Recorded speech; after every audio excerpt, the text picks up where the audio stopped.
I went from freezing on Spanish calls to talking for over an hour straight. In this video, I'm going to show you exactly what I did. Soy Hamid, hablo 4 idiomas y aprendí español 4 veces más rápido que el estudiante medio en solo 120 horas. I remember that call. It was a Hello Talk call, and it was like this live room. And this one person asked me a question, which I understood, but I struggled with creating a reply to answer the question. You might relate to this idea, knowing the words, like understanding what people are saying, but then when someone asks you something, you just freeze. You just don't know what to say, and it's kind of embarrassing. What I didn't realize was that the thing that broke is that I didn't have all the skills for conversations, because a conversation is speaking and understanding. You might relate to this. When you're on calls, you understand what's going on, but you never have the courage to start speaking and engaging in conversations because you just haven't practiced that skill of speaking. And so that's what led me to, in that call, just being silent, because I never had that practice of speaking Spanish. And when you think about it, it's both of these elements that define fluency. Because if we define fluency as conversational fluency, then the only skills that are required are the ones that make up a conversation. Those being understanding spoken Spanish, which we've already done, but then also speaking it, because a conversation is that back and forth. And so the mistake I see a lot of people make is that they spend all these hours on like studying Spanish and listening to spoken Spanish, but they never actually practice speaking. And so what happens is when you get into a call, you're just frozen. You just don't know what to do. And so the actual steps to overcome this, the way I could see it, is like 2 ladders, which I call the learn sir ladders, which is to get better at understanding spoken Spanish. You obviously listen to spoken Spanish and then understanding what the people were saying, and then repeated that over and over again. Well, that same sort of idea applies to getting better at speaking Spanish, which is just to speak Spanish, and then when you don't know how to say something, understand how to say it, and then repeat. And so I think about them as 2 ladders, and that I'd climbed sort of the first ladder of the learn ladder, but not the sir ladder, which means I hadn't practiced speaking.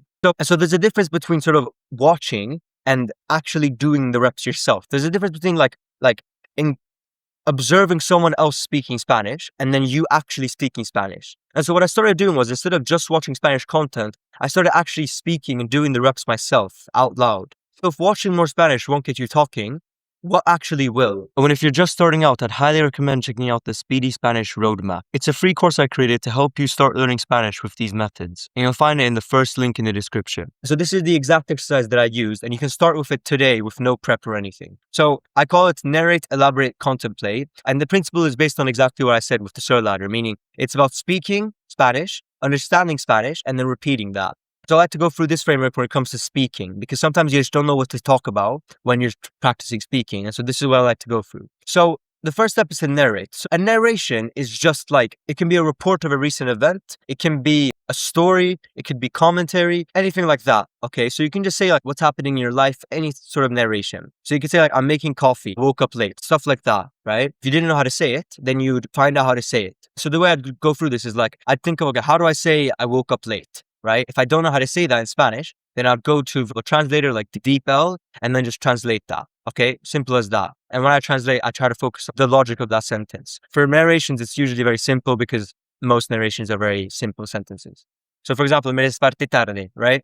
I woke up late. So after doing the narration, to add on to this, what I like to do is to elaborate, which is to give details. You just explain some details. So I woke up late because I slept badly, so I made the coffee fast before my call. And again, in the beginning, you won't know how to say this. And so that's why you move on to understanding, right? The whole idea here is that we're speaking until we don't know how to say something, and then we learn how to say it, and then we repeat. So then elaborate. Finally, I like to contemplate, which is to question it. Like you might ask, okay, do I sleep badly because of my phone? If I didn't use my phone, would I have woken up earlier? The reason why I like to go through this pattern of narrate, elaborate, contemplate emulates a conversation. If you think about how most conversations start, they usually start with some sort of narration, and then the other person might ask for more elaboration on that. And then it eventually leads to like contemplation, questioning it. Like, and if you think about like the highest level of conversation, they're usually more debate style, and those have the most amount of contemplation or arguing, you could say, which requires higher level vocabulary. You're trying to express more abstract thoughts, and speaking is self-expression, right? It's expressing your thoughts. I like to go through these 3 sort of levels, where in the beginning you're just narrating stuff and you're just trying to get better at narrating stuff, right? Then after that, you're trying to get better at elaborating, sort of giving more details. And then finally, you learn how to argue and sort of contemplate, question a narration. In the beginning, like, it's going to be hard. You're going to stutter, you're going to struggle. That's the point, okay? You're supposed to sound bad. Like, it's supposed to not be like fluent, because you're not fluent. The one thing I'll tell my younger self is like there's no embarrassment in speaking. There's no embarrassment in like stuttering because you don't know how to say something in Spanish. It's like, imagine someone says, oh, I don't want to go to the gym because I can't lift heavy weights. If you go to the gym because you can't lift heavy weights, because you're trying to get better, right? Or if you're like, people say, oh, I don't want to read books because I'm bad at reading. The idea is you get better at reading by reading. And so the same idea applies here. Like, it's going to look ugly in the beginning, but that's okay. That's the whole point. You're trying to get better. And so this framework of narrate, elaborate, contemplate is to combat this sort of occurrence of you sit down to practice your speaking and then you just don't know what to say, right? Whenever I just want to start practicing my Spanish abilities, I just think, okay, let me narrate something. Let me elaborate on that, and then let me contemplate it. And it's not exclusive to Spanish. Like, if you really think about it, every conversation really just comes down to narrating, elaborating, and contemplating. And so it really helps you sort of get words out of your mouth instead of just having that silence. Now, that being said, whenever I did feel silences in calls, it actually gave me a valuable signal, which was that a sort of pause or a silence in a call, it tells me that my vocabulary in that topic isn't as broad. That tells me that that topic is a topic I might want to practice this exact framework on more, elaborating and contemplating on that topic a bit more in Spanish. And then, of course, whenever I don't know how to say something, translating it so I know how to say it.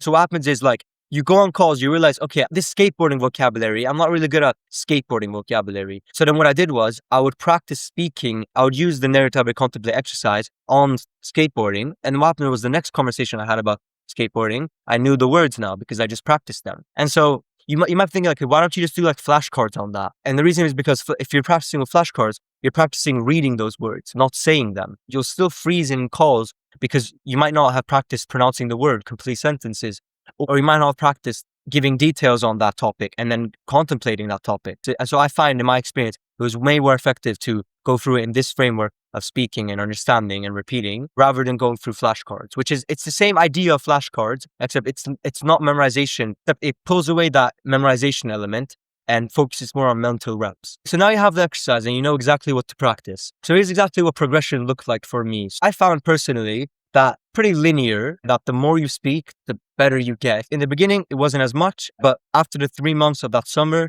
by the end of it, I was able to have a conversation for an hour straight with a native. And so 3 months of doing this exercise relatively consistently gave me that much progress. And the feeling by the end of it, when I was on that call and I just was speaking, just free flowing conversations with someone. And then also when I got off the call, I never noticed the time. And then when I looked at the time, I realized, oh, it's been over an hour. And that's what this exercise really got me to fulfill that, back and forth. And I was obviously also practicing the listening part of conversations. It's the speaking part that really got me to get comfortable enough to speak and sort of raise my voice in those calls. And there's this fallacy, the misunderstanding that you need confidence to speak. In reality, you get confidence from speaking badly over and over again until you get better at speaking. Like, there's this misunderstanding that confidence is just something you can have. Like, you can just be confident, bro. But that doesn't work, because confidence is just reasonable belief. It's evidence of something in order for you to confidently believe it, right? That's why people say, like, I'm confident that gravity is real or something like that, right? Your confidence is just reasonable belief based on evidence from the past. And so you can only get that evidence from the past by practicing speaking and getting better at speaking prior to getting into conversations. Getting the confidence to speak has nothing to do with just being confident to speak. It comes from speaking badly, then getting better, and then speaking badly again, and then getting better, and then repeating that over and over again, the SIR ladder, speaking, understanding, and repeating over and over again until finally you're much better than before.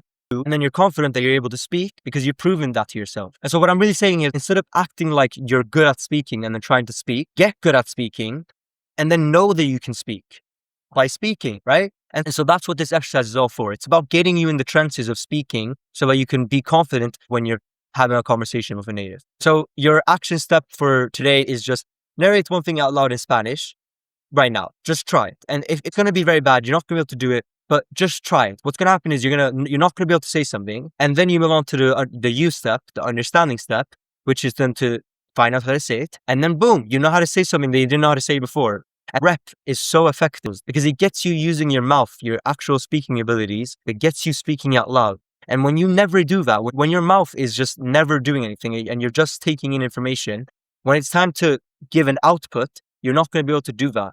If you can only take in Spanish but not give out Spanish, then you won't be able to have a conversation. And so if you can relate to my experience of sort of staying muted in a Spanish call and wanting to engage, but you just don't know how because you just aren't confident in speaking, then I highly recommend that you start today. But if you're serious about learning Spanish, you can check the second link in the description to join our program. Otherwise, I hope you enjoyed and stay humble.